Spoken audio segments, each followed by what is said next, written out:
Boa noite a todos e a todas. Primeiramente, eu gostaria de parabenizar o Dr. Michel Romero pela excelente explanação. Aproveito para parabenizar também o professor Daniel Starros e os demais organizadores do evento. Está sendo de muita valia e, ao menos para mim, está deixando um gostinho de quero mais.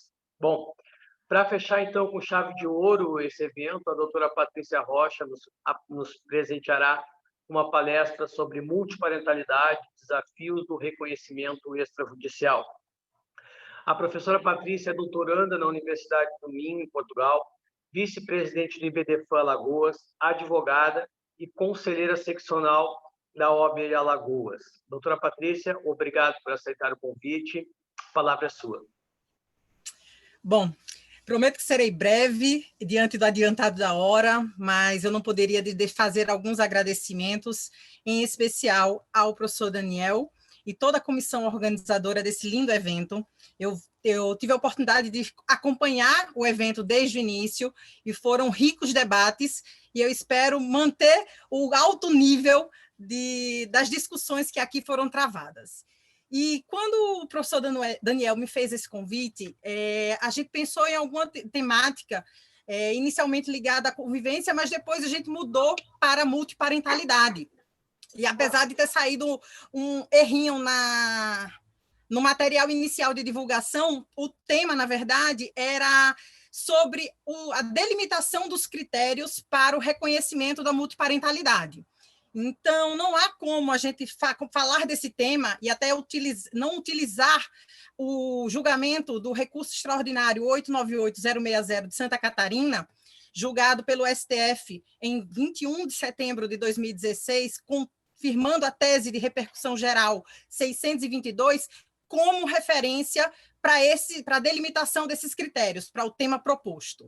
Então, a tese que foi fixada pelo STF, ela diz exatamente que a paternidade socioafetiva, declarada ou não em registro público, ela não impede o reconhecimento do vínculo de filiação concomitante baseado na origem biológica com os efeitos jurídicos próprios. Ou seja, em outras palavras, é possível que uma pessoa tenha no seu registro de nascimento mais de um pai e ou mais de uma mãe. Pois bem, é preciso a gente entender o leading case, ou seja, a situação fática que deu origem a essa demanda, que foi o caso de uma filha que somente na adolescência ela acabou descobrindo que o seu pai registral não era o seu pai biológico. E aí ela foi fruto de um relacionamento entre os pais, que iniciado em 1978, que durou 4 anos, mas tão logo foi descoberta a gravidez, o casal, o pai biológico e a mãe biológica, romperam o relacionamento. Logo em seguida, a mãe dessa menina, ela começou um novo relacionamento, e essa pessoa, o novo companheiro, desconhecia o estado de gravidez em que ela se encontrava, e acabou assumindo, sem o seu conhecimento, né, a paternidade, acreditando também ser o pai biológico daquela criança. Pois bem, 14 anos depois, a mãe da menina, ela confessa à filha a existência e a verdadeira identidade do pai biológico. E aí essa filha procura esse pai biológico, conhece e passa a ter contato com ele. E logo em seguida, pouco tempo depois, ela promove uma ação de reconhecimento de filiação biológica com o intuito de trocar do seu registro o nome do pai socioafetivo pelo do pai biológico e, além disso, pleiteando alimentos e uma indenização de pouco mais de R$ 4.000, um valor de um pagamento de algumas dívidas. Pois bem, quando o pai biológico foi citado na demanda, entre outros argumentos, o principal argumento que ele trazia para que esse pedido dela não fosse julgado procedente, era que a filha não teria interesse na busca da paternidade biológica, pois essa paternidade não deveria prevalecer sobre a paternidade que já estava reconhecida, ou seja, a socioafetiva. Porque até então havia uma discussão muito grande nos tribunais da qual era o tipo de parentalidade que prevalecia, se a biológica ou a socioafetiva. Apesar de, no processo, existia um exame de DNA comprovando os vínculos biológicos com aquele pai. O pai socioafetivo, ele, em audiência, ele não apresentou manifestação escrita, mas foi ouvido em audiência e de instrução e julgamento, e ele afirmou que também teve conhecimento tardio do fato de não ser o pai biológico da demandante, mas que continuaria se considerando ela como se sua filha fosse, apesar de concordar e considerar justa a reivindicação que ela fazia da mudança do seu registro de nascimento. A filha, por sua vez, ela, ouvida também em audiência, ela declarou que, apesar de ter descoberto que o seu pai registral não era o seu pai biológico, ela o considerava e iria continuar considerando ele como efetivamente seu pai. Pois bem, entre várias decisões divergentes de primeiro e segundo grau, essa ação chega por meio de um recurso extraordinário manejado pelo pai biológico ao STF. E aí, nesse recurso, o pai argumentava, ele salientava, na verdade, a existência dessa forte relação socioafetiva entre a filha e o seu pai registral, e que essa forte relação, que foi reiterada no depoimento das partes durante a instrução probatória, ela deveria prevalecer sobre a parentalidade biológica recém-descoberta. E ele ressaltava ainda mais: eu não fui, eu não sou e eu não pretendo ser um pai socioafetivo, ou seja, eu não pretendo conviver e exercer função de pai perante ela. Ela, inclusive, o pai até ressaltava que ela teria confessado durante o depoimento que ela só propôs essa ação visando que obter os mesmos direitos dos outros filhos registrados do seu pai biológico. Com isso, o pai biológico queria salientar um interesse exclusivamente patrimonial na demanda. A filha, por sua vez, ela acabou defendendo a tese de que, como o pai socioafetivo registrou mediante erro, que aqui acolher a tese do pai de que a socioafetividade prevalecia sobre o critério biológico seria uma forma de desvirtuar a socioafetividade. E mais, ela afirmou que o genitor sabia que tinha uma filha fora do casamento, mas que deliberadamente ele omitiu-se por anos a fio, justamente para evitar as consequências dos seus atos. E aí, quando essa decisão ela vai a julgamento, o ministro relator, o ministro Fux, ele destacou alguns pontos que eu saliento aqui para vocês. O primeiro ponto do voto dele, ele diz que não existe hierarquia entre as formas de constituição de filiação em abstrato. Além disso, ele reconhece o valor jurídico do afeto como origem da filiação. O ministro ainda fala no direito fundamental à busca da identidade genética como um direito da personalidade. E o último ponto que eu gostaria de destacar é que o reconhecimento dos vínculos parentais de origem afetiva e biológica, os dois, a acumulação deles, permitiria uma completa e adequada tutela dos interesses dos sujeitos envolvidos. Pois bem, contrapondo-se a esses argumentos, o voto de divergência do ministro Luiz Edson Fachin apontou 4 elementos muito interessantes do nosso debate. Primeiro, o ministro entendia que o objeto da ação ela não era um conflito de parentalidade, mas apenas a pretensão da revelação de uma ascendência genética. Segundo, para o ministro Fachin, o parentesco ele é parte da realidade da vida, que não se confunde com um mero vínculo biológico.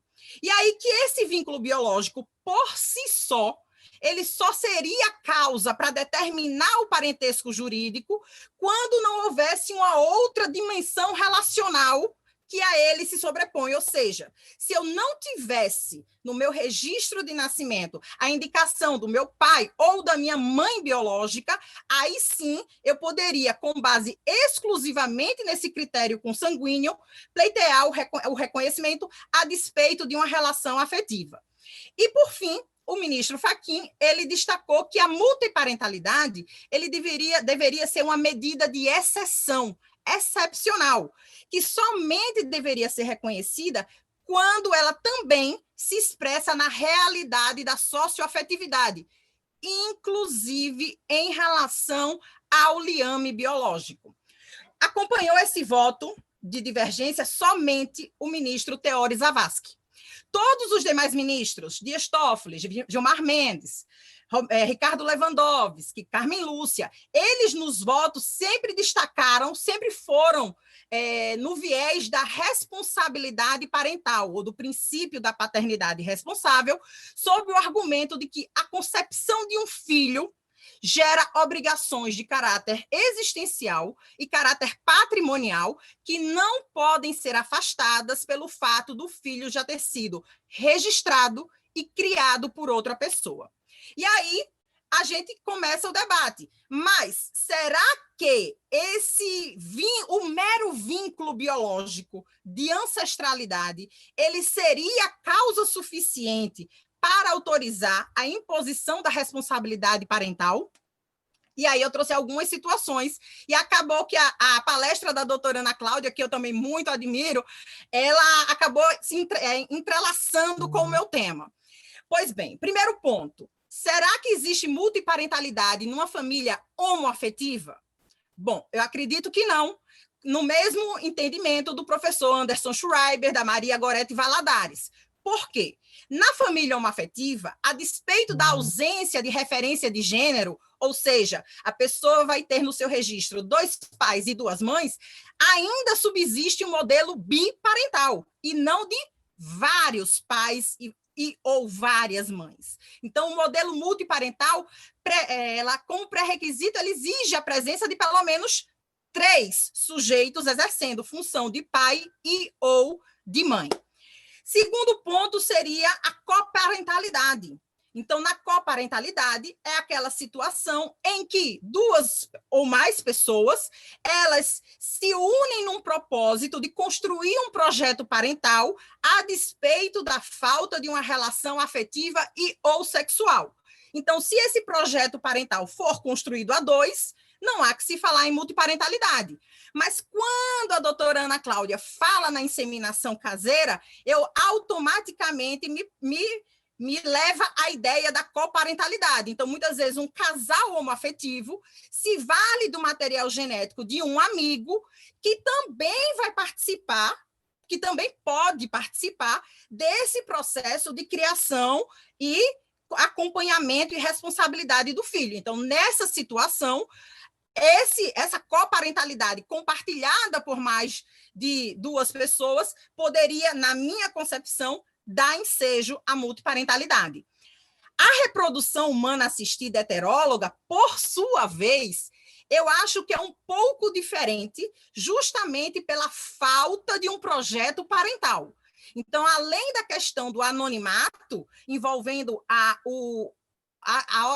origem do material genético, é preciso a gente entender que na reprodução heteróloga, o doador ele não participa do projeto parental. Então, não caberia, e esse é um entendimento bem amplo da doutrina brasileira, que não caberia multiparentalidade em reprodução humana assistida heteróloga. O que caberia apenas seria o direito ao conhecimento da ascendência genética, que é um direito da personalidade, que não se confunde com a relação familiar decorrente do parentesco.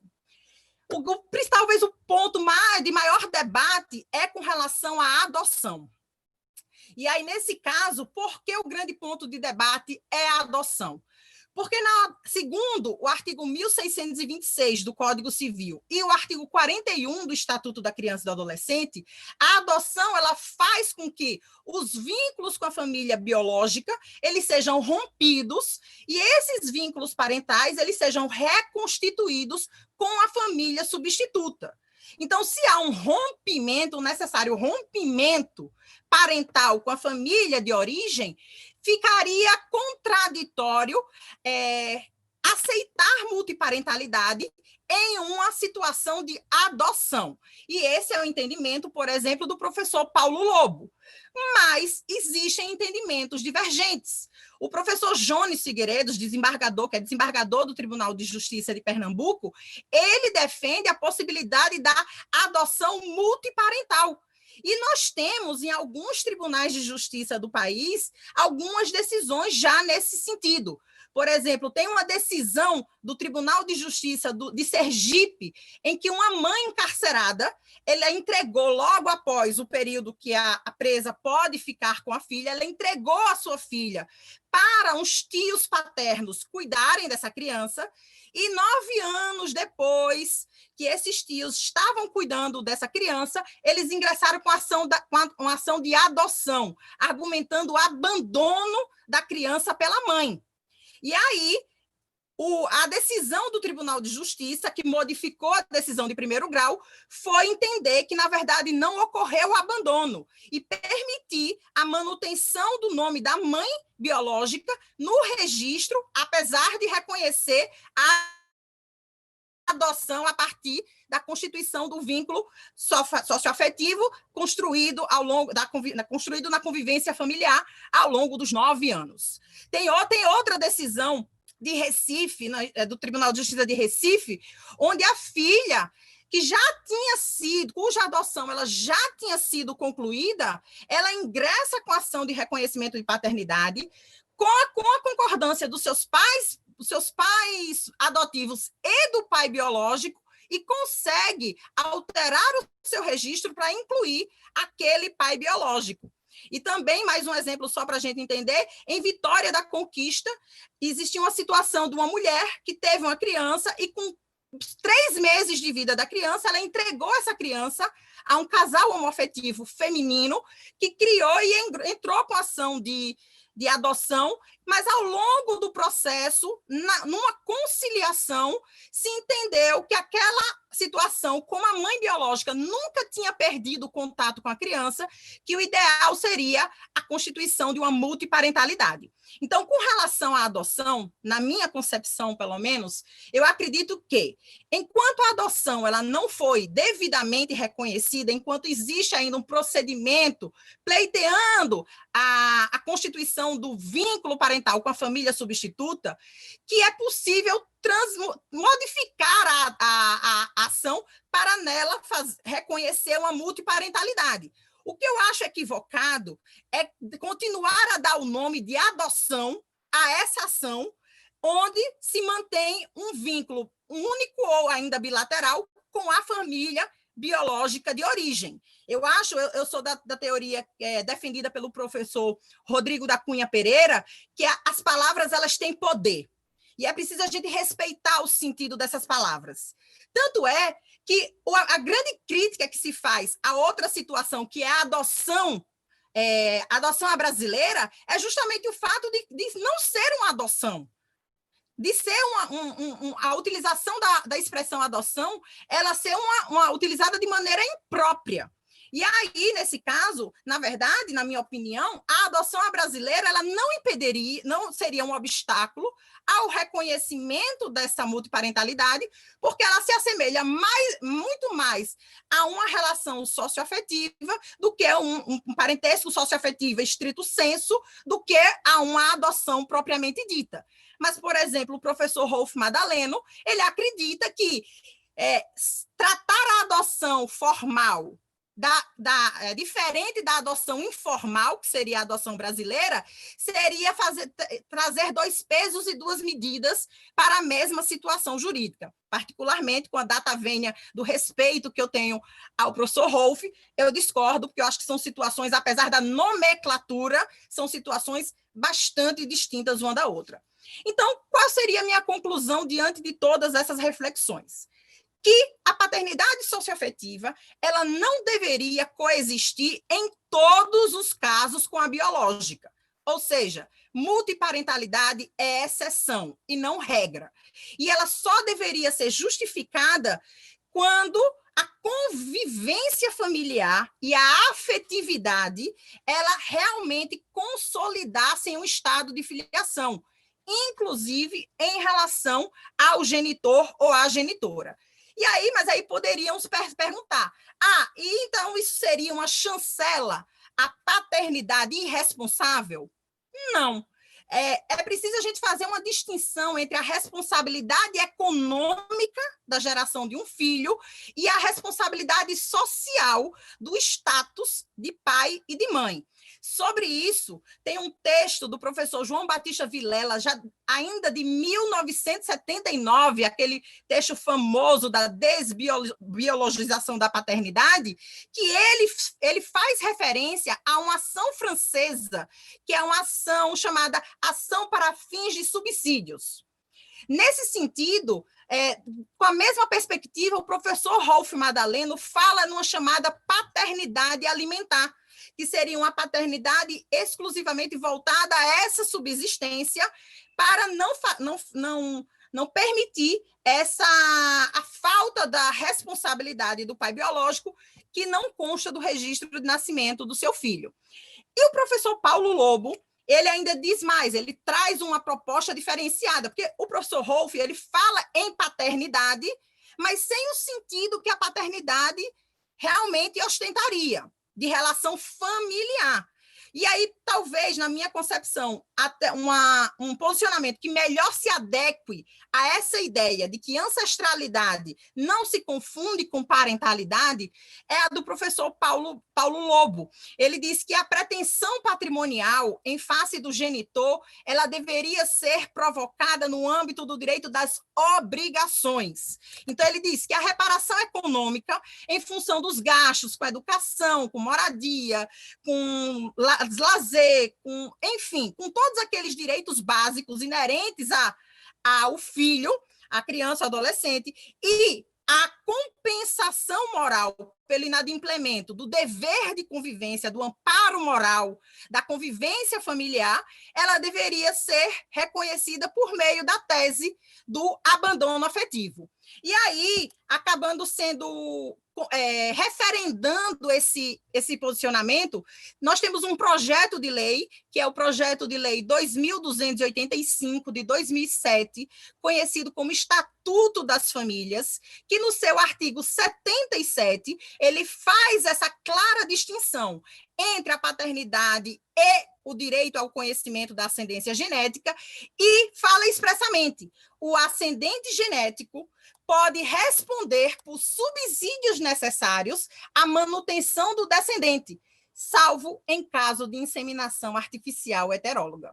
Então, deixo aqui essas provocações a todos, espero que todo mundo tenha que eu tenha despertado interesse e com essas provocações, agradecer mais uma vez a toda a organização desse lindo evento e dizer que estou muito feliz de poder compartilhar e estar presente aqui com vocês hoje.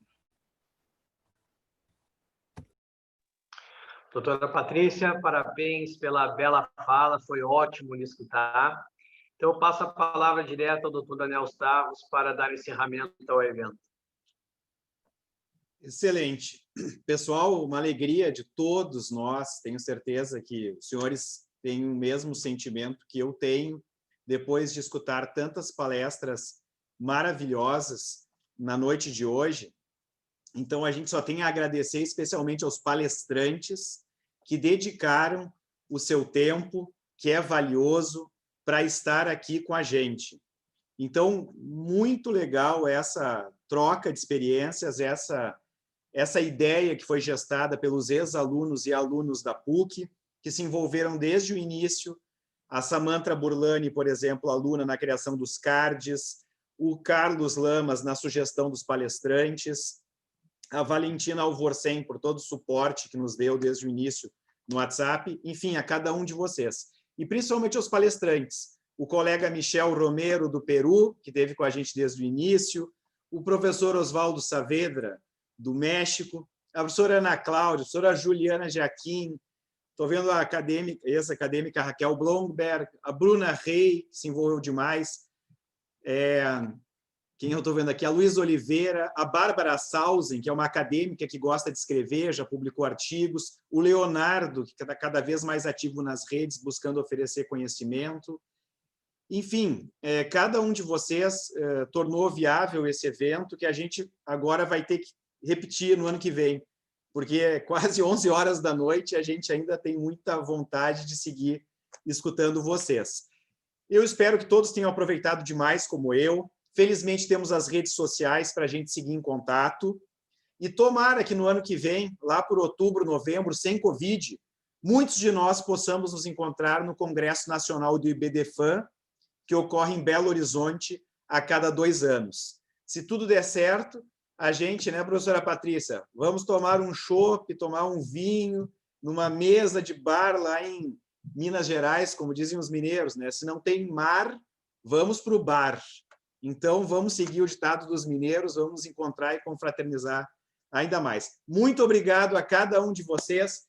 Foi uma alegria enorme ter estado com todos. Então, declaro encerrado o nosso evento esse ano e seguimos em contato pelas redes sociais. Grande abraço a todos. Sorteio, estão me avisando no chat, sorteio dos livros. Eu vou passar, então, a palavra para o Leonardo Holderbaum, colega, aluno da PUC, que vai divulgar o nome dos vencedores do sorteio dos livros.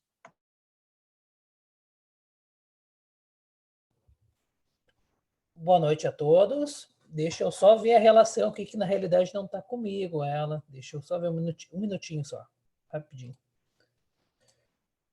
Deixa eu só ver. A Samantha ainda está por aqui? Samantha? Deixa eu só olhar aqui, só um minutinho. Oi, tô aqui ainda. Tu pode fazer a leitura para nós, por favor? Deixa eu abrir aqui.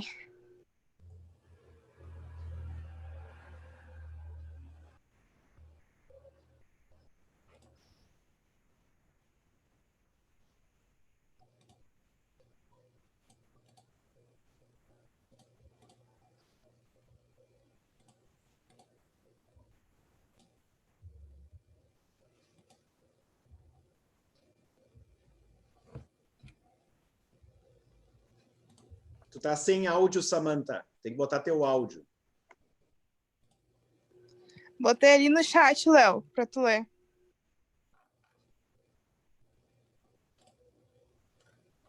Tá, deixa eu ver aqui. Então, a primeira ganhadora foi o Instagram GraciFS. O segundo ganhador fui eu, Léo Underline Holder. O terceiro ganhador foi Dani Mendes, com 2 N's e com 4 I's. O quarto ganhador foi Candy, com C, Muti, com 2 M's e 2 T's. E o quinto ganhador foi Su Santos, com 2 T's. Eu peço que depois, no Instagram do evento, Direito das Famílias em Debate, que entre em contato conosco, mas, de todo modo, a gente também vai entrar em contato com vocês depois, após o evento daí. No mais, eu acredito que seja isso, professora. E agradecer a todos os palestrantes e também a todos os ouvintes também. Nota 10. Muito obrigado, turma. Descanso merecido para todos. Obrigado a cada um de vocês.